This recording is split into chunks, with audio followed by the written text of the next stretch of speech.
on. Boom! And welcome to the Big Honker Podcast, brought to you by Boss Shot Shells. I'm Jeff Stanfield with the world famous Andy Shaver. Yes. And speaking of boss, we got the man himself on with us today. The boss man. Mr. Lou Ferrigno. No. Funny guys. You are looking jacked, my man. Yeah, well, thank you. Thank you. That's what stress, a lot of bullshit, and 6 to 7 days in the gym will do over a course of about 8 months. So 6 to 7 days a week. You look almost as good as Jeff does right now with his jiu-jitsu. Yeah, I do. I got that coming up on Thursday for the county. I got to do my 6-month training with that for a day. For jiu-jitsu? I do a day of, yeah. It's kind of silly because it's called defensive tactics, and well, as you know, like jiu-jitsu is a very perishable skill that if you don't practice that, weekly or very frequently, it kind of falls off. 3 days a week is what I would say, minimum. Yeah, we do it every 6 months. It's sort of semi-mandatory. I mean, it's fun, but like last time I did it, I broke 2 toes because I went too hard. But it's fun. Like I got, I've worked my way in with some of the fun guys at the county, and we have a big time with it. And my buddy I went with last time was only like 160 pounds. Oh God! So when you do all the way it works is in the morning you do all your stretches, you do all your kicks, all that stuff. Then you start doing all the moves they want you, control moves, on top or whatever, on guard and all that other. You're all technical terms. Yep. So then towards the afternoon, they end up having us go like, I don't know if it's like 2 minutes or 3 minutes solid. And then you take a break for a minute or two, and then you go back at it again. And you do that like 3 or 4 times. Yeah. It's exhausting. It is. So one of the times I told my buddy Cody, and he's a little guy, I said, all right, Cody, like and he's Asian. So like he'll do that whole like mouth, like the English, like like your kung fu is no good for me, and he'll like his words don't catch up. So we're goofing around, we're bowing to each other and shit. The instructors are thinking, what in the hell's wrong with these guys? So I told Cody, I said, Cody, I'm gonna pretend like I'm gonna kick you to start this whole fight off. He's like, dude, don't hurt me. So I did was I went to go in and kick him, but then I like wrapped him up, picked him up, and like helicopter twirled him over my head. And all these young kids are just coming onto working for the county, like, who the hell is this guy? We're just acting like a bunch of jackasses. We had a good time with it. But in the interim, then you end up rolling with the instructors, and that's how I broke my damn toes. Yeah, you got to be careful. It's crazy, though, like jiu-jitsu shape and like regular shape, because like you said, you'd be surprised how exhausted you get after 2 minutes of that. Oh, yeah. I have not. I started going in early July, and I've not felt the same since then. I've been sore. He's pulled everything. I'm hurting. Everything about me hurts. I'm telling you. His toes are in good shape, though. Yeah. Joe, there's things you can do for that, Jeff. Yeah. Yeah, I need to instant recovery. That's the only way because I'll do 1 day a week of Pilates, because I went to go swing a golf club back in like April or May, and I couldn't turn because I had bulked up so much. Like I just lost all my flexibility, and we started Pilates in January, but we weren't doing anything like rotationally around our spine, which is what you need when you're swinging a golf club. So leg flexibility, arm rotation, all that's good, but I just couldn't turn. So I asked the Pilates instructor, what we do is like, it's Meg, Dirk, me, my wife, her friend Dana, Mason, our marketing guy, and his wife will go. And then we'll have someone else fill in. So we rent the whole studio. So we'll go on Thursday mornings at 7 a.m. Then we'll grab breakfast afterwards. So it's kind of a fun thing for us. We've been doing that since January. So I asked the instructor, can we do more like rotational stuff? And within 2 weeks of doing that, my golf swing came back, and I was adding like 20 yards onto my drives. It was nuts. Oh, no shit. It was nuts. Have you tried? So I'll do that, and what's that? Have you tried yoga at all? No, but that has kind of intrigued me. At first, I thought about doing that, but then for whatever reason, we decided to do this Pilates thing. And one of my good buddies, I'd call him a mentor of mine. He super successful business guy, has helped me out tremendously in my career. And he's, man, how old is Carl? He's got to be 57, maybe 57, 58, old bastard. 56. And he said, Brandon, like, because he called me the Hulk, joking. I went to his house for the Trump inauguration. And he said, and I told him, like, Carl, why don't you come lift weights with me? He's like, man, as you get older, it's not all about maintaining your strength. It's about maintaining your flexibility. Yes. So at his work, he's got his own gym and personal trainers and all that stuff that come in. And he does that Pilates on the reformer. So that's what kind of made us think about like, let's do this Pilates thing. I know it sounds silly. It sounds like kind of feminine and stuff, but man, it's amazing work for your body. I thought the same thing about yoga whenever I first started trying it. So I did P90X like in college, and one of the days is it's a 90-minute yoga. And I'm like, this is going to be stupid. It's going to be boring. I tell you what, you get in some of those poses and you're like, son of a bitch. Like you're looking for the exit. Jeff, you ought to get on some peptides that'll help your recovery, so you'll be able to. Hey, with some of the stuff I take, you can work same muscle groups day after day after day if you want. I don't, but I was.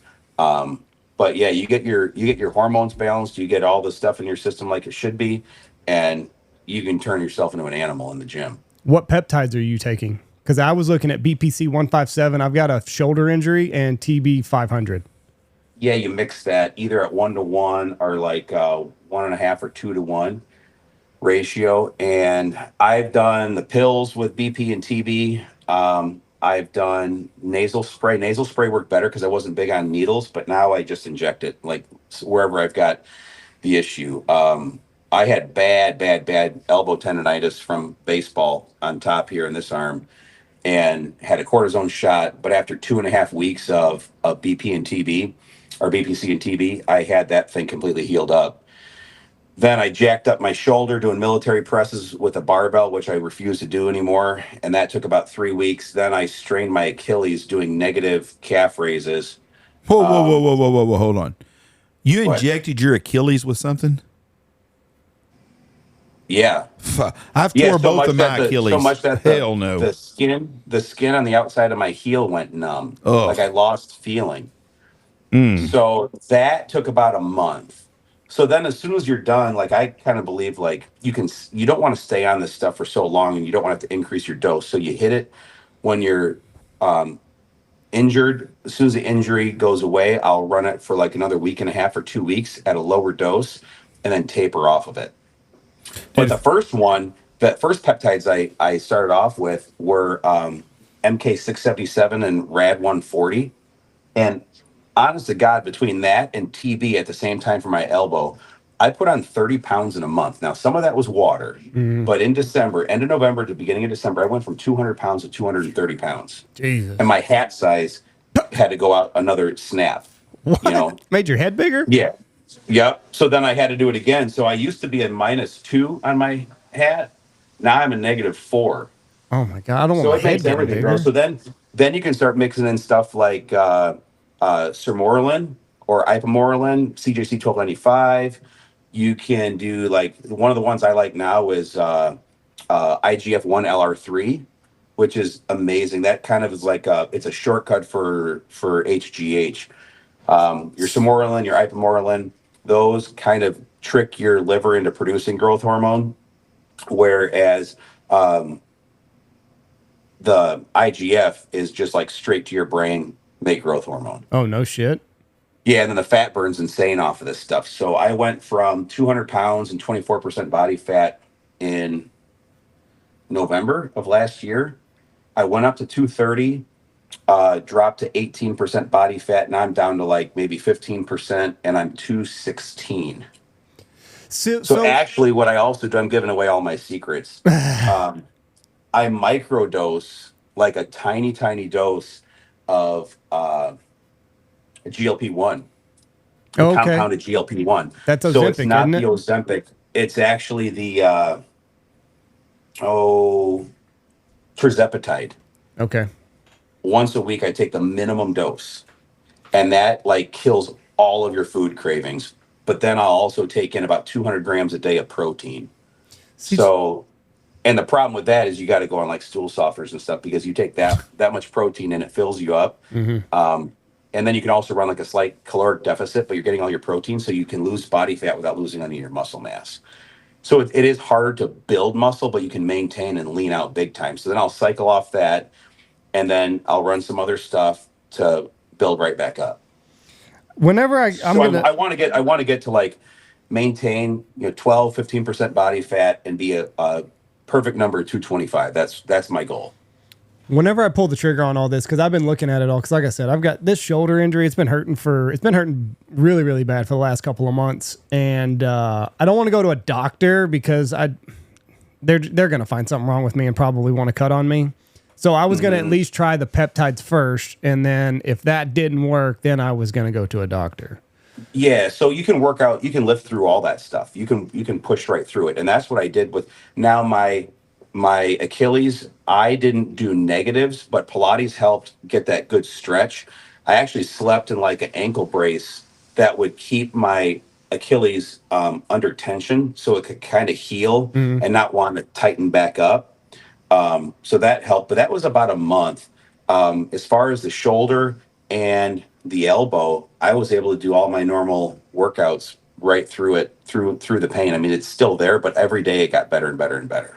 Yeah. Well, I'll text you about all like dosage and stuff. Yeah, because I'm not gonna. I can't give away any of the secrets because I can't have everybody in the jacked world getting in great shape. Yeah, no, can't have that. No, you don't you don't want that. But like all the research is kind of murky because it's not it's not commercialized. It's for research only still. So well, and people online are getting deplatformed for it. My wife follows this personal trainer down in Franklin, Tennessee that I think was like Carrie Underwood's trainer, follows her on Instagram, and she was big time on peptides. That's the only way that my wife would kind of like give her blessing for me to do all this shit because, my word means nothing when I talk to her about science and stuff. She don't believe me, but some lady she's never met on Instagram, that's the holy grail. That's good enough for Carrie Underwood. So she'll do that.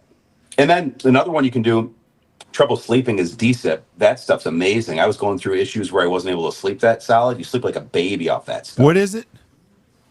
DSIP, deep sleep inducing peptide. You take it in a nasal spray right before bed, 1 shot or 2 shots, spritz up your nose, and it's good night Irene in about 10 minutes. Now, for people that don't know, peptides, they're just amino acids, right? Like there's something that your body produces naturally. Right. And some of them are, and the way, and I'm not a scientist when it comes to that, but the way I understand it, it's kind of like a barcode where there's so many amino acids that our body produces, but the sequence, how they're put together are kind of like a barcode. It's thin line, thick line. So depending on how long these chains are and the coding of them, it's going to trigger your brain to produce something. Mm-hmm. So like with BPC and TB, that's for soft tissue healing and regenerative growth. So it kind of like tells your brain like, okay, I need to produce, the chemicals to be able to go and heal tendons or muscle damage or things like that. So I was, like I said, the pills work decent, but they get broken down as they go through your GI system. So I did the nasal spray, but then some of those peptides are longer chains where it doesn't absorb through that blood barrier as easily through your sinuses. So then I switched and it's just, sub-Q in the area, or you can even do it sub-Q like in your belly and your body absorbs it. I'm just going to put it right in my shoulder. I've already told my wife, you're going to have to inject me. Yeah, you do the insulin needles. I'm kind of neurotic about prep, so I'll make sure that, the needles are wet down with rubbing alcohol. Same thing with the top of the little, your little vial, and draw it out, get the air out, shoot it up, and away you go. Yeah, that's what I'm going to do. I've been telling Jeff about all this, but he doesn't want to listen to me. I told him, go get your hormones checked, go get in line. Jeff, I will tell you this. All that figured out, and you'll feel like you're 25. That peptides are one injection that I will recommend that you do, unlike the one that you were about to do several years ago and didn't, thankfully. Yes, thanks for saving my life. Let me tell you, a minute ago when you said you just give an injection where you're hurting at, I would look like one of them Cupid dolls. I'd have needles stuck in me in every freaking orifice I've got and every joint. I'm telling you, I've never been so sore in my entire life the last 4 months. Let's get into shotgun shells and listen, because people thinking they're listening to the health hour. Well, people are struggling with health too. I understand that, but we're the most unhealthy we've ever been. You can edit this out if you think it's too boring for you. No, I love it. I didn't say it was boring. I said let's get into shotgun shells though. Fine. Because I saw you looking at your watch and I know how you are. No, I'm just seeing you got. I don't care. You got the rest of my day. I don't have anything else going on that I have to get to today. We're doing good. You're always busy. Okay, I want to talk to you about the new copper load. And that's what everybody's wanting to hear about this. Mm-hmm. Boss made a name for itself doing the bismuth. And then bismuth is going away. But we keep seeing these other companies keep advertising they're selling bismuth. How are they getting bismuth and Boss can't get bismuth or is not getting bismuth? They had it. Just like we had it. Mm-hmm. And a lot of stuff is leftovers because, and again, I'll probably catch hell for saying it, but when other companies are selling their stuff at a discount on certain online websites and they still have product from last year or whatever, and we managed to sell pretty much everything that we make, and we have sold all the bismuth that we're ever going to make for the foreseeable future, I think it's safe to say that a majority of people that shoot bismuth want to shoot our stuff. Yes. And that's just kind of like deduced by like going through why is this stuff still available here, there, everywhere. So people think that I'm full of shit, but I can tell you that in February we heard that China was starting to get weird with this trade war that kind of ratcheted up with Trump and China and the rest of the world. And we had a bunch of loads on order, so we were buying all of our metal through a distributor. And they were probably North America's largest distributor of these metals, minor metals, bismuth being one of them. And they were the ones that told us that our consumption of bismuth metal accounted for about 50% of the metal consumed in the United States and 30% of the metal consumed in North America. Whew. So it's safe to say that we were the largest consumer and producer of non-toxic bismuth shot in North America. Some manufacturers were making it domestically, some were importing it, more than likely from China, as far as I know. So we had the way we would buy our metal is it was consigned. We would get so many loads of metal at this price. So we would get, say, 6 loads at a time, and then they would get delivered to us on a regular basis, or as we consumed. The price would lock in based upon market price, and whether it go up or go down, we were guaranteed the metal at that price. And it worked like that for probably 5 years, just terrifically well. So things started getting weird where they're saying, hey, we need to know what your consumption looks like. We're trying to get our metal out because we know things are getting weird over there in China. And they were buying metal from China and Korea, and we outstripped Korea's ability to produce or to buy the metal at the quantities we needed. So we weren't being picky, just get us the metal. The stuff coming out of Korea was higher purity. It was a 5N material, which is 99.999% bismuth. The Chinese stuff was 4N, so that's 99.99%. It was perfect for all we needed, all intents and purposes. So they were telling us that, hey, we're trying to get metal out. We're hearing that the government's going to crack down. We got, so many loads. How many loads do you want? Blah, blah, blah, blah, blah. Well, those loads never came.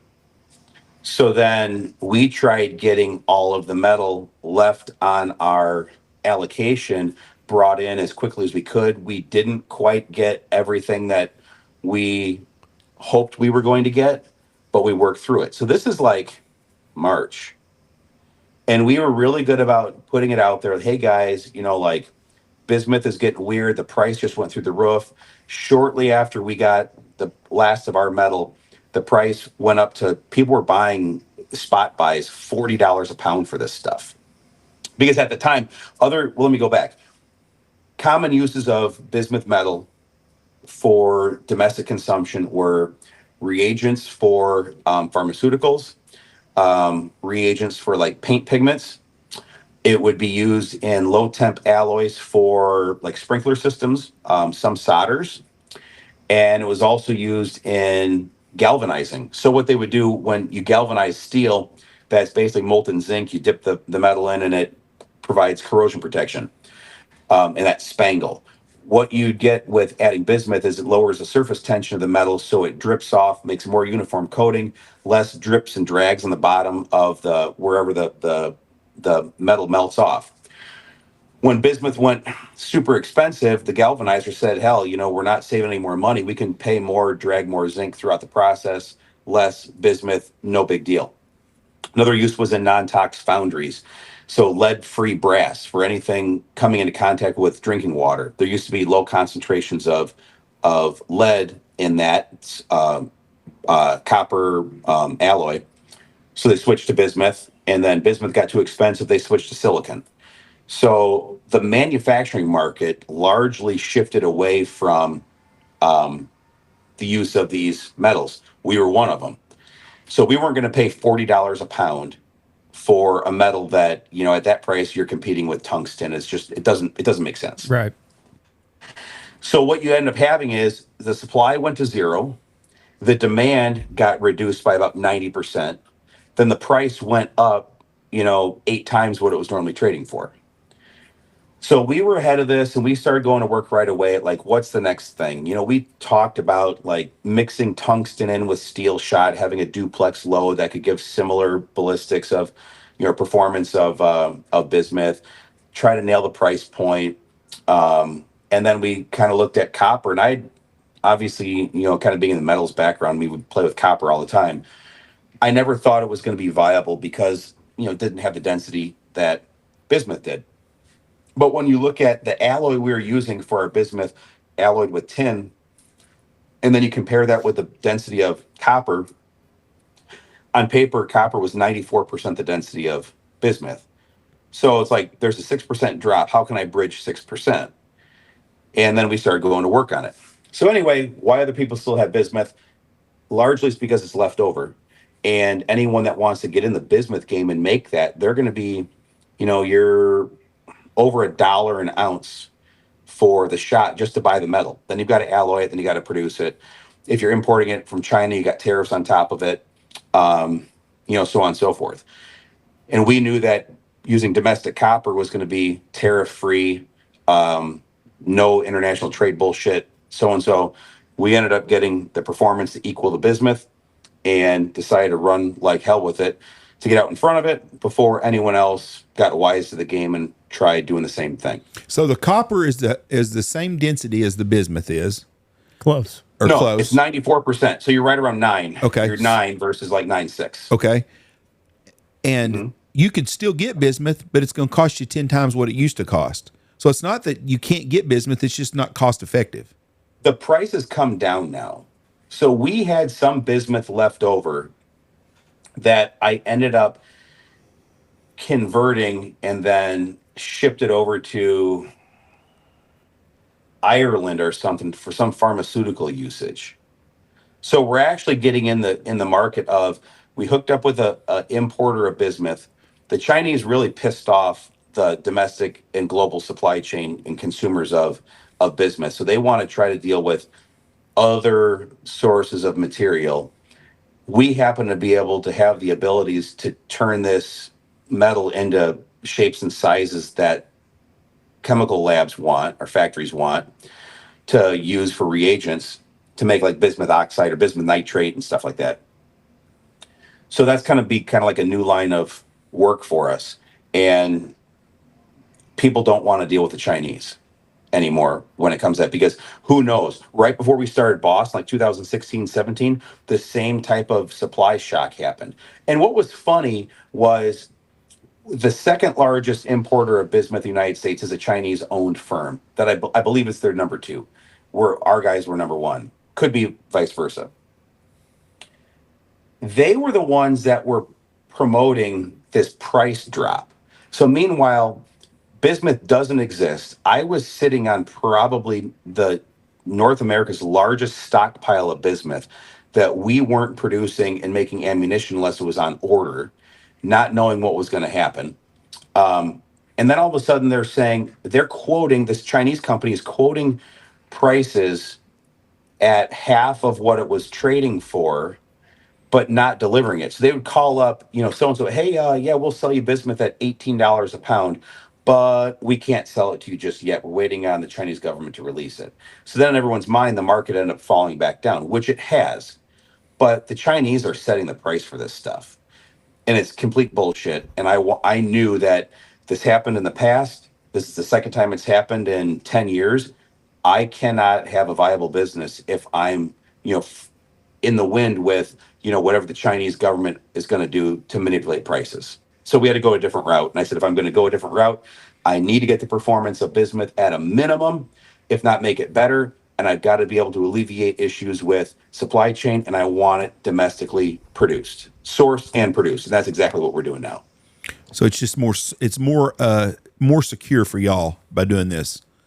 Well, and our customers. Right. It's more secure for everybody. Yeah, absolutely. So now I keep reading on these forums and shit. People, well, copper's not good either. It's toxic. Now they've been shooting fucking big game in California with copper bullets for 10, 15, 20 years. They have to shoot copper. They can't use lead even on rifle bullets. Well, everything in my house is copper. The drinking water comes through copper. Yeah, I don't want to give credence to people that want to be internet know-it-alls. But for people that are genuinely asking questions, and yet I don't cater to that crowd that just wants to spread bullshit and hate, and that's largely what it is. Yeah. Copper sulfate is used to kill tree stumps. It's used for aquatic controls. It can be toxic in large quantities, but that's an oxide of copper, right? It's copper reacted with sulfuric acid to make copper sulfate. It's not copper. Copper sulfate will never turn into copper metal unless there's an electrical charge put on it in a proper current density in a proper environment that will let it turn back into metal. So it's just kind of like, people that want to say copper is toxic, well, so are apple seeds. There's cyanide in it, right? So it's just like, it's relative to what? Copper does break down, and all metals will break down and form oxide layers, because what it's like dumbed down, metal is trying to get to its passive state where it's not going to give up electrons because it wants to stay pure. So iron, when it gives up electrons, which is usually through a conductive medium such as salt on your car and oxygen, it creates iron oxide. And bad electrical grounds, like your trailer lights quit working because you're got a bad connection that's rusted or corroded, is because that metal is reaching its passive state where it no longer gives up any electrons, it won't pass current, it's neutral, and it's happy. Copper does the same thing as copper oxide. Tin does the same thing. Aluminum makes aluminum oxide. And if you do it in a sulfuric acid environment and you control all the current densities environment that you're placing that charge on, you create anodized aluminum, right? So all it is just metal going to its inert state. Copper does the same thing. So if you believe some of these guys on the internet that want to talk about copper being toxic because it leaches in the environment, you would have to believe that every single molecule of copper that God ever invented, however many, depending on your interpretation of the Bible, was billions of years ago or 6,000 years ago, would have reacted and leached in the environment, and there would no longer be any metal sourced anywhere in the world for any metals. It's complete bullshit. You take a large amount of metal, the outside is oxidized, so it becomes passive, which all your plumbing fittings go through when they're swaged and polished and they're sent out from the manufacturer to the hardware store and they're sitting on a shelf. The reason they stay nice and bright and shiny, not all tarnished like a penny in your pocket, is because they're treated with a chemical that produces a film that makes it non-reactive. That's why we can use it for our drinking, copper pipe, drinking pipes and all that other stuff. What we're doing with the shot is no different. And there's studies that go back in the 30s and 40s that the U.S. Fish and Wildlife and scientists all over the nation have studied this and the effects of toxicity of copper in the environment. So to those people that say copper is toxic, on its face, can forms of copper be toxic? Yes. Just like too many apple seeds are toxic. But for all intents and purposes, that once you passivate that layer, and even if you don't passivate, it will self-passivate in the field. Copper will oxidize on its own, and if a bird ingests it, it will take in slightly more copper as it would if the pellet were treated beforehand using different chemistry. So that's the reason the roof's patine is what you're saying, kind of basically. That's a patina, science. yeah. Yep. That's why the Statue of Liberty turned green. Yes. Yeah. It's and that damn thing is 200 and some years old. Why hasn't that leached and gone in the environment and disappeared? Because it's formed an oxide layer that makes it non-reactive for all intents and purposes. Boat props, your brass props, rudders on sailboats and shit like that. That stuff's copper and brass. It forms its own oxide layer. The reason Mel Fisher found copper coins at the bottom when he found the Atocha down in the Keys was, from the 1400s. Theoretically, according to these guys on the internet, that copper shouldn't exist because it should have leached all in the environment and disappeared, right? Mm-hmm. Right. People just don't understand science, and they want to be smart. They want to have a voice, and those guys, I think, if you really look into it and take a few steps deeper, they've got their own agendas and loyalties to other people that don't have the best of intentions for my company. Well, that's exactly what it is. You're exactly right. And they're just trying to find something to nit and pick about. Well, and those are the same people that'll go big game hunting and shoot their bullets that are either copper jacketed lead or straight copper. So it's like, let's have the conversation, dude. Like, I don't want to hurt your feelings, but pretty sure if copper is toxic, you're no better than anybody else. Big game hunting with copper bull. It's so dumb, dude. It's internet bullshit, and I feel like we spent more time giving credence to these stupid arguments than it's worth. But what I do realize is whenever you answer questions with fact, no matter how much hate you get, the web traffic on our site goes through the roof, and it creates sales like you wouldn't believe. Yeah. So what's that? There really is no such thing as like bad publicity. No, I mean, we've got a sitting president that'll tell you that. The more shit people bitch about him, then the more his numbers go up. Yeah. So you got to have thick skin with it. You just got to kind of let it bounce off. And at this point, I laugh at a lot of that. Well, I'm not an internet arguer. I learned that a long time ago. I like to stir up shit on the internet. I love Facebook just to piss people off. But you can't argue. You're a lot better to let stuff go to second page. So I don't debate people on that stuff because it's not worth it. You can't get in a pissing match with a skunk. You can't win because it's the same shit over and over again. Now, we've been with Boss since day one. It's a great company, great product. You've got a great team, and you always have. Have you been shocked by the people that have jumped ship because you changed to do something to make it better? Are you talking customers or people we work with? No, just industry people and just everybody in general that jump ships all the time when things don't go exactly the way they think they do. Because it just like the sad truth about this industry is that outside of the true loyalty only exists in very, very, very small quantities here. So I kind of equate it to like at a campground, right? You got your campsite, you got your campfire, you got your tent, right? Mm. And then there's also the parking lot too. So there's people that that you meet, that you come across with, that you see them going through the campground. We'll have a chat by the campfire, or by the campground at the campsite. Then people you're closer to, you'll stay up late at night, have a drink with them, talk about world's problems or personal problems or whatever at the campfire. And very few people you let in your tent. Right. And I've learned over time to be very selective about who I'll let even at the campsite, and even fewer people at the campfire and fewer people at the tent. So you got as far as industry people, they're chasing money. That's all it is. They're chasing after the next $100 bill, and the people that want to pick these brands up that may be in competition with us are doing the same damn thing. And I get it. It's business, and people have different motivations for their business. I can tell you that I'd have a hell of a lot more money in my pocket today if I would have not done this Boss thing, if I wouldn't have continued to invest and do what we've had to do over the last several years to keep this thing going. Like, people want to say, oh, Boss said bismuth is the greatest thing. Everyone else has bismuth. Now they're going to copper. They're just trying to screw us and make more money.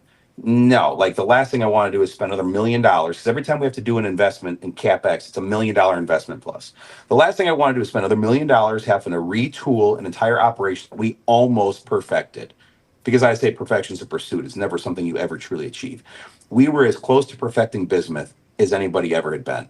So why would I want to just all of a sudden take a right-hand turn and be like, oh, nope, now we got to go with copper? What we did in the background is we've made copper and given it the chance, with coupling with our wads, the way we finish the material, to be able to perform just like bismuth does. And I think if you talk to some of your big game hunters that have actually shot copper, they've been able to do the same thing, offsetting against lead. So it has its benefits, it has its drawbacks. There's always a balance, always a compromise whenever you're manufacturing anything. So we hit it with copper, and we just got to educate and tell that story and get it out to as many people as possible that it's the real thing. Once we have to go manufacture at a there's more refinement we have to do to the process to get to that ability to make a war chief pellet. I've got a few other ideas I need to try. Some stuff we've already tested. Unfortunately, what we have to do is this is live field testing because I can't prove it in ballistic gel. But we're going to roll that stuff out. It's probably going to be next year because I still have to have more equipment made and brought online. A lot of stuff we're doing ourselves. So it just takes time. And the prices come down. Yeah, the prices came down. Everyone bitches about that too. It's like, who we set the market price for this material based upon how much the raw materials cost, how much we can produce, how much the rest of the components cost, and then we assign our margins that we have to be able to pay for insurance, overhead, employees. You can't just like dig metal out of the ground, pay $5 a pound for it, and then all of a sudden it's copper shot, right? It's like a 9-step process to take copper and refine it to a point to make pellets. Like it's a bitch of a process to do, but it's a good challenge. We're getting better at it. And as we continue to scale both ways, sell more ammunition, become more efficient at producing it, I will be able to bring costs down, provided metal prices and powder prices and plastic prices and steel prices stay the same. What we were really good at over the years is, and probably too good at, is improving our processing efficiencies, making bismuth that offset a lot of the increases in powder and everything else, right? Our powder that we pay now is over double what it was in 2018. But at the same time, those same guys that want to bitch about how expensive copper is, I can't justify shooting it for the cost. One, there's no other copper shot shell in the market in the United States. You struggle to find it over in Europe. I talked to people that shot it in Europe, and they said this stuff hammers birds. It's amazing to work with. So I'm like, all right, I'm going to make it. So we kind of set that price. We know the performance is there with bismuth. And if you probably go back to our first podcast we did on like day 2 of Boss being open, it was one of your guys' early podcasts as well. Yeah. Where I said, I want to be able to deliver a product that competes with premium steel at the same price point with bismuth. So we would have a box of 20 that would sell at about the same price as a box of 25 of your premium super branded loads from the big manufacturers. And if you look at the prices that they sell that ammunition today, now I'm not talking the blowout, get it for nothing price online. I'm talking like through your big retailers, online retailers, and brick and mortar stores, were every bit as good as that price, if not better. So a lot of it is just background noise from people that don't like seeing things get more expensive.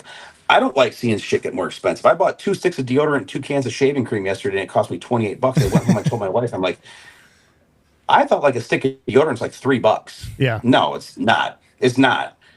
It's just the reality of the world we live in. So we've held true to what we said we were going to do. Same thing from 2018 to today. So shit just gets more expensive. We can't control that. Did you get into the shotgun shell making business at the most turbulent time, you think? I mean, because we had the powder shortage, and then we have the bismuth, coming over here. Yeah. I mean, it's just been nothing but turmoil.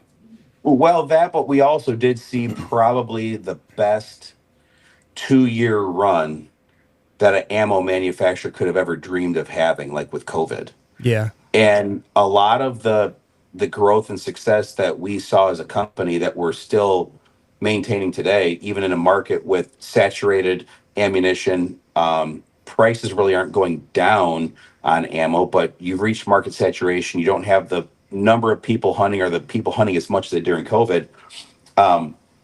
We were the only manufacturers that were able to supply quantities of non-tox during that COVID time, and our company grew, let's see here, 5x the first year of COVID, and then 3x the next year of COVID. So you ride a 500% growth rate and a 300% growth rate 2 years in a row, and then you grow at like 10%.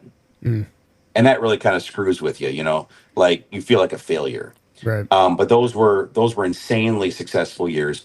So yeah, if you take the really really good years with the really really shit years, it'd be enough to put us out of business. But we had good relationships with our powder people, where other manufacturers took the opportunity to go direct with these plants.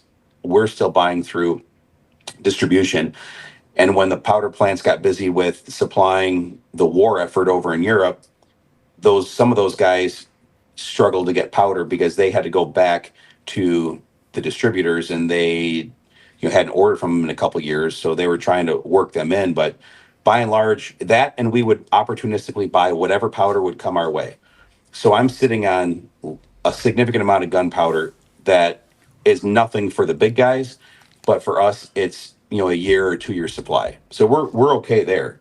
But it's just doubling down. Like, hey, we can get this powder. Do we need it? No, but it's $700,000 to buy a batch of powder, so we're going to do it. And you end up figuring out a way to pay for it. So that's kind of what's keeping us in business, is just making the right moves at the right time, balancing the debt, hoping for sales. And then when you lose your supply of metal, it's like, well, do we want to fold this thing up, or do we want to gut it out and come up with something better? And you guys know I thrive on negativity. So all this internet bullshit and people that want to talk shit, even though it's annoying, deep down subconsciously, it motivates me to do even more. Here's the crazy thing of this is that this happens in February, and here we are sitting first part of October, and you guys have completely like shifted gears and gone towards copper. I don't think many other companies could do that change in 8 months. Not in today's time. And to me, let's look at it. Look at it like this. In 1943 or so, when we're fighting World War II, the military needed a better airplane. So they designed and had what ultimately became the P-51. From clean sheet, like start drawing and designing this airplane until the first time that plane flew was like 110 days. It's like just over 3 months. That P-51 Mustang had over 1 million components and subcomponents that went into make that airplane. So, and I've told Steve this in the past. If the greatest generation could produce a plane from a concept to a flying model with 1940s technology in 110 days, us figuring out how to make a ball of copper in 6 months should be brainless. And it's not, but we did it with a small team of like 3 people that were working, grinding, developing this whole thing. There's 3 of us that did it. So, North American had, thousands and thousands of engineers at the draft. You can look up online and see the pictures of the drafting room inside North American when they were developing the P-51. It was just like a warehouse full of drafting tables. So it's all how much money you want to spend at it. And they had the federal government paying for it. We didn't have the federal government giving us any subsidies. We didn't have the state of Michigan contributing shit. As a matter of fact, they're trying to put us out of business. So yeah, we pulled it off. And I can say that I don't see anyone really figuring out how to do it domestically. We've had the big one of the ammo manufacturers contacted us and said, hey, will you supply us with a shot?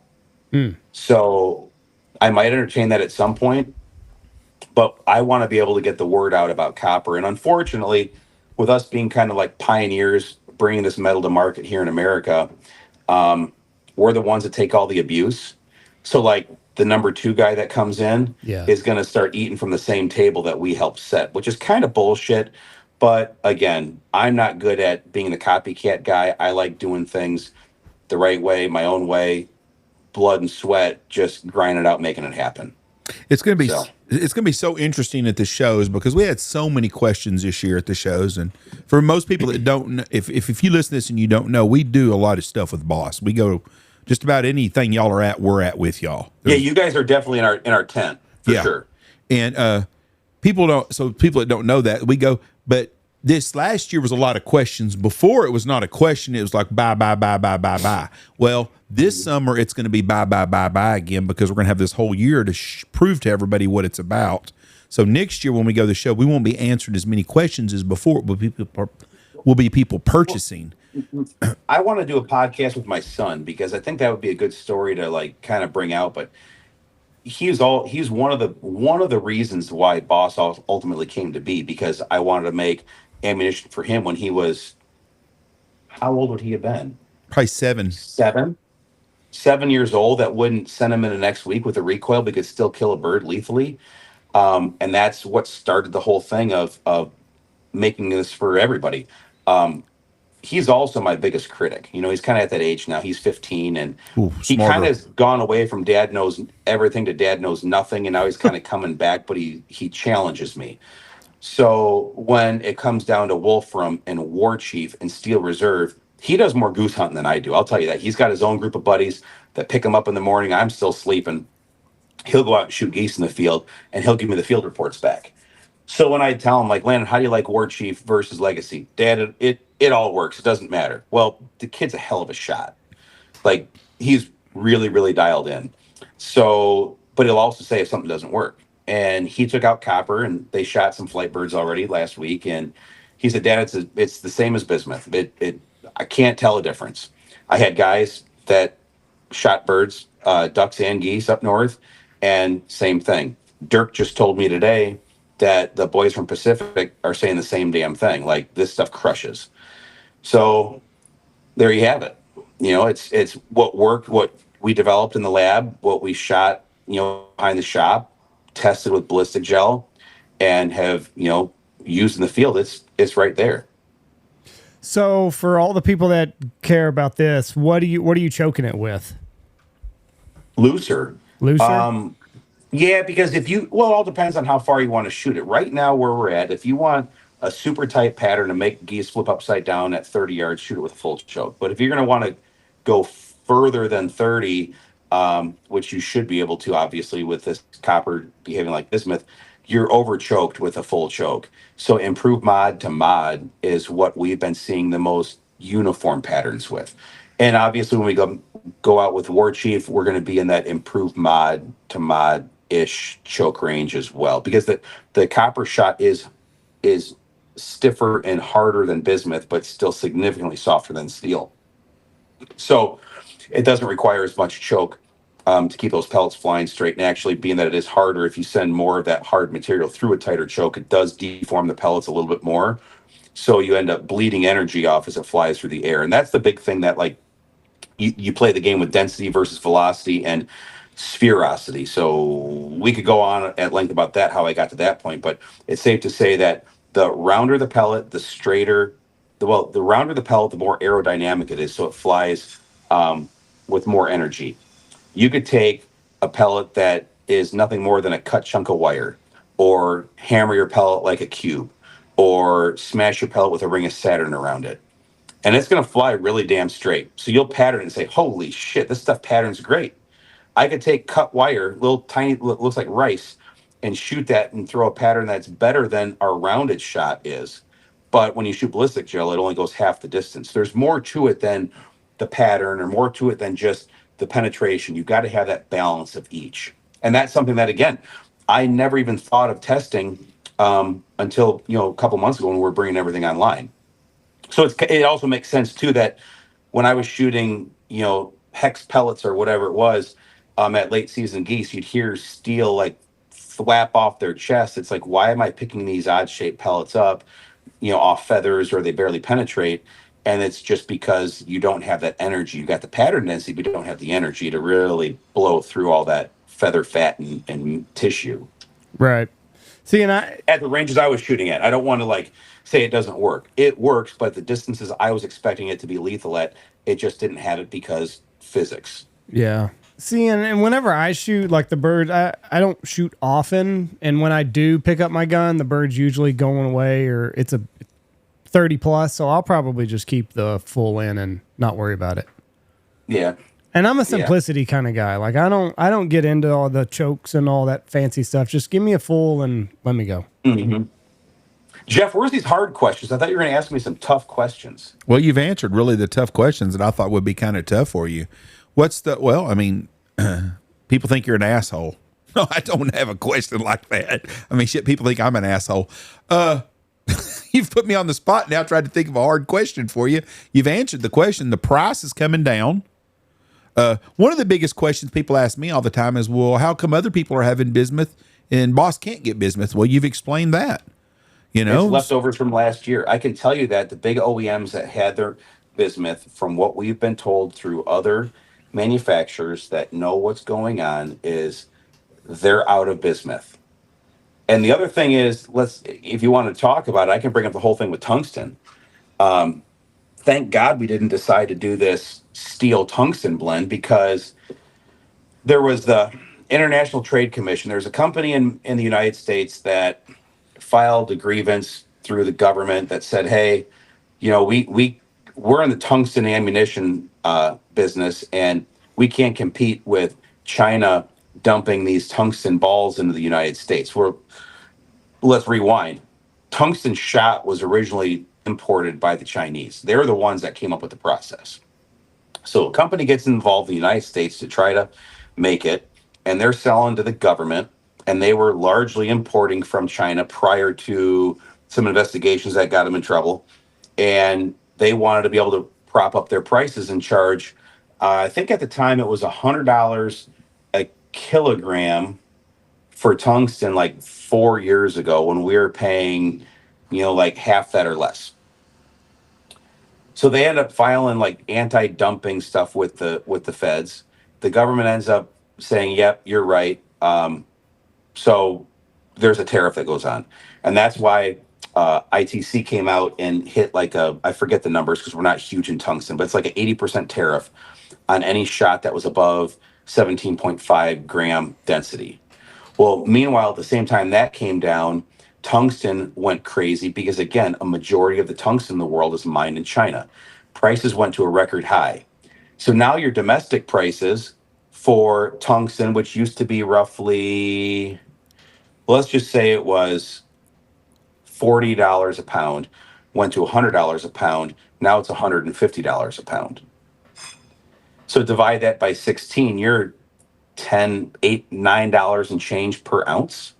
Oof. So you have a turkey load, your metal is going to be $18 for a 2-ounce turkey load, just in metal. You still have to load it, pay tax on it, ship it, all that stuff. So the tungsten market is messed up just as bad as the bismuth market.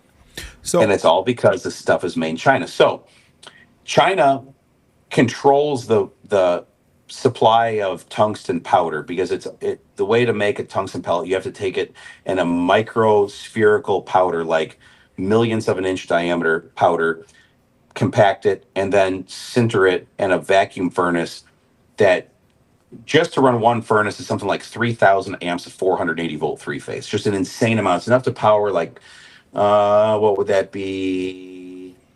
150 houses, like, right? Jesus. Yeah. So you got your cost for that. You got the cost, then you got to source the powder. And it's not easy to get tungsten powder into the United States, because where does it come from? China. And other places, but still, I mean, it's just supply and Overseas. demand. Yeah. It's not the ideal metal for making this pure tungsten shot anymore. I mean, it had its run. It still is really good, but even if you put a quarter ounce of shot, you're still $5, right? Four or $5 just in metal for a quarter ounce of tungsten. So we figured, like, strategically for our company, you're going to have steel. Bismuth isn't going to be largely available. Tungsten's going to be insanely expensive. So there's going to be steel and Boss with copper. So we wanted to make sure that we did it right and hit this market with a product that gave Boss performance that everybody that shot the product is used to and wants and craves. And we've been able to do it in an economical price point, just like we originally set out to do back in 2018. So, and if I can produce more of this stuff and bring my costs down, I absolutely will. Just like the first car that had heated seats. Those were your S-Class Mercedes. They were your Cadillacs and your Lexus LS400 series cars back in the 90s. Now you can buy, entry-level pickup truck with heated seats. Mm-hmm. So you got to be able to make the investment, recoup the expense, capitalize on, justify the CapEx. So then as we can scale and produce, if the prices come down, which they should, by creating internal efficiencies, we're either going to see lower prices or we're not going to see significant increases. And people don't believe it. We make ourselves a target for it because we're so transparent with people. They don't know how to, they think we're full of shit, right? So we could be like the Wizard of Oz, just hide behind this veil and just be a company that only puts cool boxes out and sells a product and doesn't support it. But that's not who I am. That's not who this company is. So, do you think that with the loss, there's not going to be nobody else is going to have any bismuth shells in 5 years, probably, or if you do, you're going to be paying out the ass for them. Unless the price comes back to a normal price point. People have asked too. I am keeping my bismuth equipment operational. That was going to be my next question. For it. That was, if it comes back to a normal level that we know where people want that price point, absolutely we're going to produce because we're so damn good at it. I'm not doing anything with the plating line. I'm not doing anything with all the shot making capacity I've got. I'm keeping it there. We're going to be running some of the machines periodically, and absolutely, if there's a market for it, then yes, we're going to produce it. But I don't think there's going to be a market for a $6 bismuth shot shell when we can do the same thing with copper for $2 or less. Yep, that's right? Yes, I agree 100%. That was one of my questions. Now, the Dove lines come out. How has that been? Because we've shot the Dove loads and they're excellent. That was a success for us this year. A lot of it is attributed to branding, promoting, getting it in people's hands, having people talk about it. You guys were instrumental in that whole thing, rolling that out down in Texas. So that was really, really good. One of the ones that we have some headwinds with was making the target load, but that was also made strategically for a specific purpose. So even if that didn't really sell a lot, it got us through what we needed to be able to do strategically to develop copper. So without going into too much detail, it was something that we wanted to produce. We had the ability to do it with components that we already had sitting on the floor. So it's something we rolled out. And again, some of my test donkeys, my old guys, they shoot the hell out of clay targets and they love it. I've got some kids that shoot high school trap whose scores have gone up because their dads have given it to them because we told them it's pattern density with clay targets. You don't need the pellet energy, of a lead pellet to break there's a reason that clay targets say handle like eggs, right, on the box, because they're not built like late season honkers. Right. It's a very fragile target. So you don't need a lot of energy, but what we can do by taking the same size pellet with less density, we can throw more of them in the air, less probability of birds slipping through that pattern. And kids' scores, they've gone from shooting, 21s to shooting 23s. Kids that were shooting 23s are shooting 25s. So it worked. But yeah, unleaded's been terrific. It's been great. And we've not heard any negative feedback, and no one said this stuff sucks. Everyone's like, same as my other dove loads I always shoot. Yeah. So I've had great feedback here. Really, really good feedback. Another question is, or this is an opinion, not a question. I mean, it's a question, but I want your opinion on this. Mm-hmm. I personally, and I've had a lot of arguments with this, I think by 2030, we're going to see no lead anywhere in the United States shooting dove. And there's only 13 states that shoot dove anyways. But I cannot believe that we're not going to see in the near future where the federal government's going to come in, going to be like waterfowl. You can't shoot lead at anything anymore. Man, I mean, you're probably right. There's and I do know this, that there's some of these internet assholes that want to say I fund anti-lead initiatives, which I don't. I've gone on the record to say I probably shoot more lead, with my buddies at the county for training and stuff than I do. Now, I guess I shoot an insane amount of patterns, but like in the field, yeah, I shoot lead. I don't know if it's going to ever be completely gone. Dirk and I made this joke, like it's kind of a sick joke, but lead's for humans. Because if I don't know if you'll ever see it go away from like personal defense, type stuff or law enforcement ammunition, but I can see like for game hunting, yeah, more than likely it will. But we are not going to be like anti-lead. I've got my own reasons for not wanting to make lead ammunition, with Boss. I don't want it around my employees. I don't want it on the factory floor. And the environment, say with what you will, like my opinion is, if I can offer a product that performs equally well at a competitive price that doesn't have lead in it, then why not do that? Right. That's the closest to a very liberal statement I'll ever make. But again, I'm going to let the market and let government dictate how that whole thing's going to go. I'm not going to fuel an agenda one way or another. I'm not a lobby kind of guy. I found out what lobbyists were all about too, and sometimes how if think you need help with the government to take care of like import tariffs or leverage to get bismuth. There is someone that I talked to that instead of working it through channels amongst the 535 elected people in Congress, it was about $50,000 to $100,000 a month to hire their lobbyists. Yeah, it's the biggest bunch of bullshit in the world. Organized blackmail.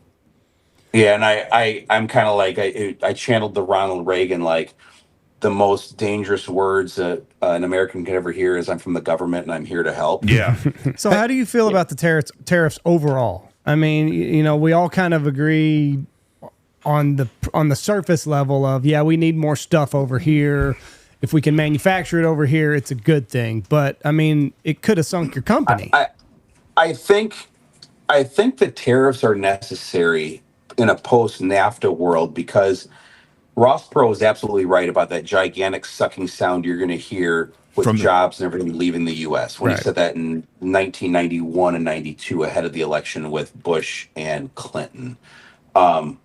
So to tariffs have, and when other countries they manipulate their monetary policy to always give them an advantage over the US dollar, I think tariffs are the moderating force that tries to keep everything in sync. China plays those games. All the Asian nations have played those games. So yeah, do they have to be done? Yeah, unfortunately, I think they do. It's just how deep, how far do you go? And I honestly do think that Trump's tariffs, they affected us. I mean, look what it did to us. Right. We ended up we lost our supply of metal as a result of it. None of the machinery that I needed to produce this copper shot, none of it is made in the US anymore. So you have to go to foreign markets. So I ended up getting hammered importing the materials and equipment that I needed to produce this stuff. So we're midstream. We end up putting down a deposit on equipment. That's when Trump ended up going to that 150 or whatever it was % tariff. It's like, really? The government's trying to put me out of business. Right. But when you're in hell, you keep moving forward, you keep going forward, you keep going forward and keep pushing. And that's what we did. Then equipment's on the water coming over, and Trump does this copper tariff. We're like, kick a man when he's down, right? But then he refined it. So it was imported copper, which actually helps us because the first thought for any ammunition manufacturers to go to China to have their shot produced, which they can produce it copper, but it would require machines on a scale that you wouldn't believe to produce how the best way to do it is. China could do it, US won't do it. 50% tariff coming in on that. So unless someone's going to produce copper here in the US, we've got a good ability to get ahead of it and actually have a viable business, creating jobs, manufacturing domestically. China's going to dump stuff in without those tariffs, and they would sewer the market, not because they would make it cheaper. Their monetary policy and the way the government manipulates things for their own selfish gain is what ends up destroying the domestic economy here in the US. And as a result, people have become so accustomed to cheap, cheap, cheap, cheap, cheap, from decoys to waiters to everything else. They want everything as cheap as they can. That translates over to copper ammunition being too expensive. So I think it's an awakening of what people need to realize. Like, in order for us to make this ammunition, we have to employ American labor. In order to employ American labor, you have to be able to pay American wages. You cannot sell American-made products with Chinese wages because companies will not be in business. And companies need to make a profit to stay viable and be in business. Now, granted, unless I'm a military defense company or I'm in the healthcare industry, We have to rely on each other as consumers and manufacturers, Americans, to keep each other in business and take care of each other. So there's my whole spiel on tariffs. Yeah, I mean, it's just, I agree. Like it needed to be done because, we got this America First agenda, or we did, I don't know. But at the same time, it's like, man, this is just a kick in the balls. Like this is my company. This is my baby that I've nurtured and cared for. And now all of a sudden it's going away. Well, did you guys see, what have you seen as a result of tariffs? Everything's more expensive. I don't know nothing negative. I don't know anything positive or nothing negative. I'm sure cost has gone up on some things. But you've always said you're not a price shopper. You just I'm like Brandon though. But lately, I went in the store and bought shit, and I'm like, Jesus, I'm not a price shopper either. But like, I go to the grocery store and I get 3 things, and it's $25, and it's like, what the fuck did I order? I got flour, milk, and like you said, a stick of deodorant. But flour and milk shouldn't cost much more because whatever. I was just pulling 3 things out of my ass right there. But everything costs more right now. It does. And what can bring prices back down? I mean, obviously, stagflation, which is something we don't want to have. Competition brings prices down. More open markets bring prices down. When I was in Argentina a year and a half ago, you could get a steak for like $6. Yeah. Right? Yeah. US. So why is the same steak $30 some here? Well, there's probably different regulations, different overhead, governmental involvement, taxes, et cetera, et cetera. So I think if the government keeps their hands out of our pockets, not only we have more money to spend that ends up getting taxed later on, but you afford companies to be able to produce things at lower costs because there's more revenue. If you generate more revenue, you can get by with a more conservative profit margin, so everyone benefits. So it's kind of like, it goes into a whole taxation thing. How do you fix that and bring prices down? That's the way to do it. So good high tariffs, step 1, lower taxes, step 2, put the government on a diet, step 3. Good luck with it. I mean, smaller government. They're still locked down, aren't they? As of today? Yeah, the government? Yeah. Yeah, they're not going to budge nowhere. It's all fake. Has anybody noticed, though? I have not noticed. I put that on my Facebook the other day. I go, who's noticed anything? And one lady said it's affected my life. Well, her husband probably have a government job. But they're going to get all that money back. But some people, they're going to get paid. They're going to get paid for everything that they missed out on. I understand that, but people live check to check. It's probably, I'm not taking up for them at all. I'm just saying it probably is affecting them if they're used to getting a check every week. That's probably bothering them. But no, I don't. My life has not changed because there's some government office closed anywhere at all. I mean, I don't really care. I think there's bloated government. Like second, third order effects, right? Do we want to see our friends that work for the government put out of work or not collect a check and maybe put them in financial peril, even if it's in the short term? No.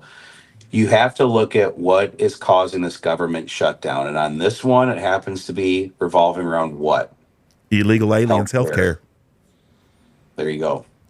Which is the biggest farce in the world. Which is the second arm of the most power and revenue generating things for the people that we don't even know exist in this society. The funniest thing is when they say American oligarchs. They talk about, well, it's because they want to get rid of the Affordable Care Act. There ain't nothing fucking affordable about the Affordable Care Act. Everybody I know's insurance went up on that shit.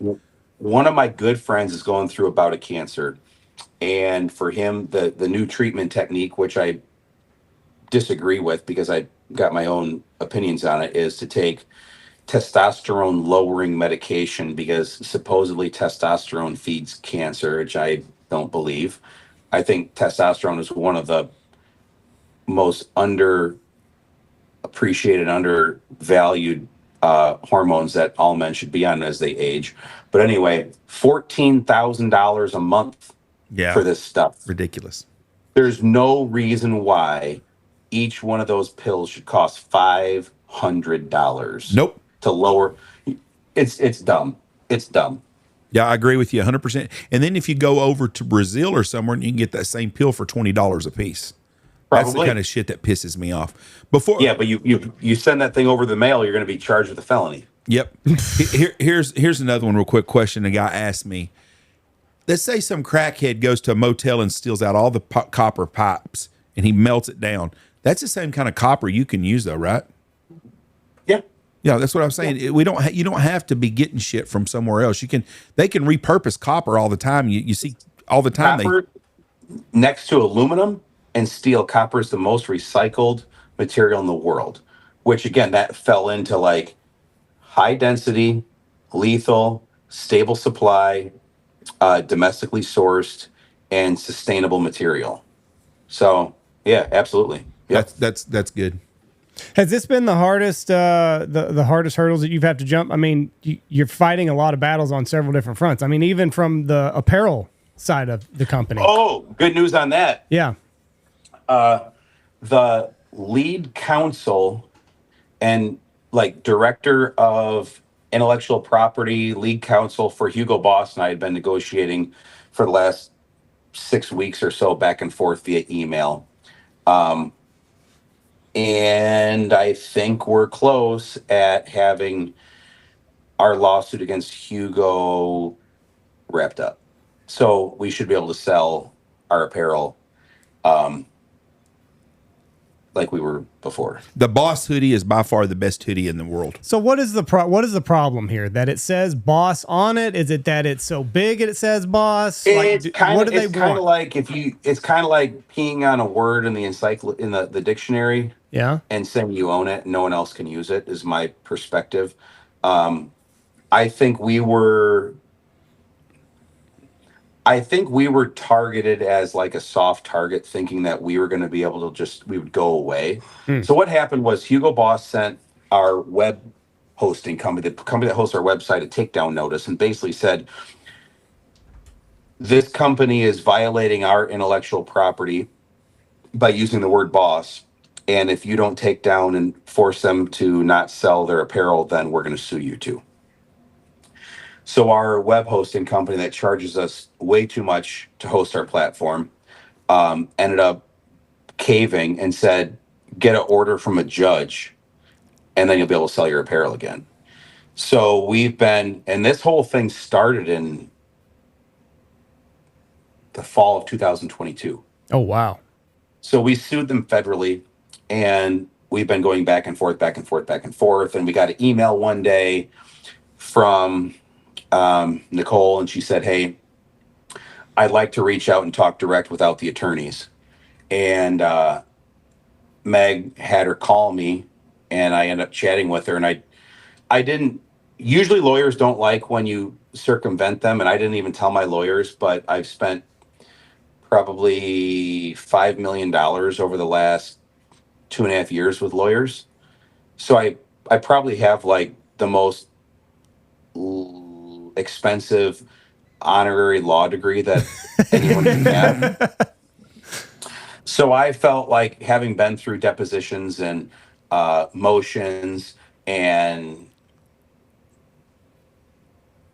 trial and everything else, like I can handle this, right? Yeah. So I started negotiating, and then my lawyers were like, hey, Brandon, we just want to know, like, we're coming up on a milestone date. We're thinking about pinging the federal judge to kind of like prod him along. And usually we don't like doing it, but it's been sitting on his desk for over a year. Like, what do you think? Should we push things along? I said, I think we better just chill out for about a month. Rumor has it that Hugo might want to be cutting a deal. I'm hearing a couple things on the street. So then like a week later, Nicole and I hammer out a deal, and I said, all right, Nicole, she's German. I said, send your team an email and have them contact my legal team. Do not tell them that you and I have been talking, because I didn't want to hear it from my lawyers. Right. So she sends this email. Counsel, Brandon Cerecke, owner of Boss Outdoors, and I have been negotiating. So it goes, yeah. So we've kind of, then their lawyers get involved, and they're a high power firm out of New York City. And my opinion is they've got no incentive to close the deal up, because then they don't get to make their money on it. Yeah. And we just had to play tennis back and forth. What we originally agreed to got muddied up, and then back and forth. We ended up dumbing it down, saying, hey, man, kind of did like a Trump move. Like, you don't have the leverage you think you do. Like, if I'm going to waste money back and forth with your lawyers and my lawyers, I'm just going to do this in front of a judge, because we're going to win this thing. So they ended up I think we've got a deal ready to go here. So we should be able to put that logo on apparel now. We're gonna see them hoodies again. I would love to be able to produce the hoodies again, but that's another thing. Like that takes, in order to produce that in America, it's about a 6-month lead for me to be able to order the fabric, have it woven, have it dyed, then have it cut, have it sewn. Ricardo does all the cutting and sewing here, but North Carolina is the mill that makes it. And minimum order, I mean, it's a 6-figure investment. And like I said, between legal bills, CapEx expenditures, rebuilding inventory, paying down debt, and flirting with, bouncing off the bottom like we've been, not in 2025, but probably next year. 2026. Yeah. Best hoodies in the world. They are. And I still have some of mine from, the early days of us producing these things. And it's just, they're damn near bulletproof. They're crazy how long they last. So that's the thing. We're probably not going to sell as many as we used to because you level off with your customer base. And that's the thing that I want to be able to do is like, now that the worst I think a company could ever have to deal with is behind us, I want to go on the offensive and grow this thing again. And we know the best way to grow a business is, word of mouth through friends and family. We just need our loyal followers to kind of help us out and keep spreading this word. And I know it almost seems like a sales pitch or like I'm a politician trying to talk to people about it. But, we haven't changed our word, from 2018 till now. Like everything we said we're going to do, we're still doing. We're a better company. We're more dynamic.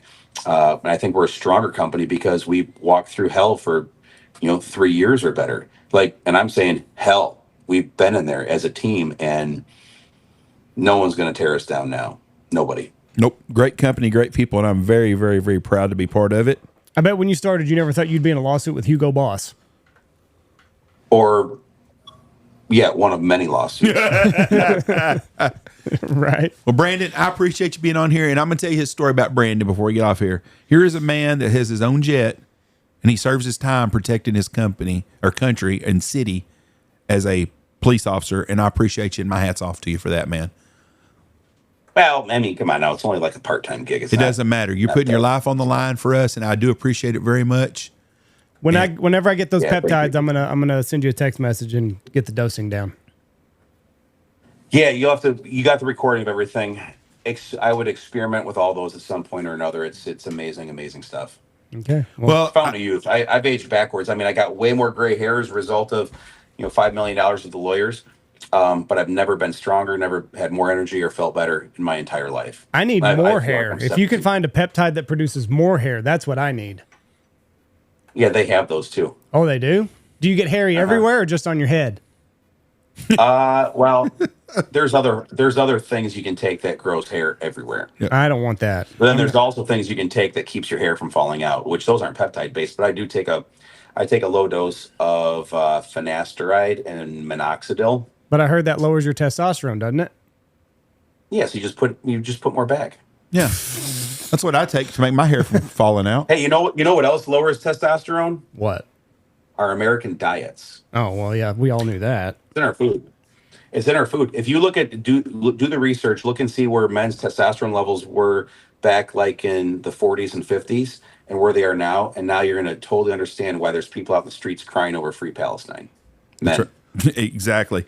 All right, if you want to come out and shoot some of the new Boss, November 17th through 19th, we're doing the Boss Hunt here. It's going to have the new copper. Come out and shoot it. We got about 6 spots left still. It's a 3-day hunt. It's a good time. Brandon Cerecke will not be here. I don't care what he tells you. He will not be here, I guarantee you. But Dirk will be here. I'll be in the shop. Yeah, making new shit. That's where he wants to be. Yep. He don't want to be around the people. Dirk's around the people. You want Brandon in the shop. Yep. That's where you want Brandon. That's right. I love people. I love being around them, but I'm better served here in the factory. I'll see you in the spring sometime because that's the next time I get to Michigan unless I bump into you somewhere else. Love you, brother. Awesome. Take care of yourself, all right? Be safe. See you guys. Thank you. See. Bye. Good friend Brandon Cerecke. Good dude right there. Tried to throw him the questions everybody keeps asking. He hammered him out of the park. He did. Yeah. He's the smartest man I know. He's very, very intelligent. On everything he talks about. All right. Y'all, remember, we got some dates on that. November 17th, 19th. I got 6 spots left. Come out and hunt for 3 days. Meet the boss people. Dirk will be here. Be some other people here. from the industry. It's $1,300 for 3-day hunt, goose hunt, lodge, and meals for 3 mornings. Come in on Sunday, leave on Wednesday after your morning hunt. Peace, goodbye. Talk to you later. Watch for deer. And check out all of our great sponsors. Go check out Pacific Calls. Use our promo code BHP25. Save 25% off on your order. Dive Bomb Industry, Ducks Unlimited, Dirty Duck Coffee, Shin Gear, Boss Shot Shells, Looking Glass Podcast, Lucky Duck, Mossberg, Stanfield Outfitters, Cedar Run Decoys, and Mitch Hall Chevrolet.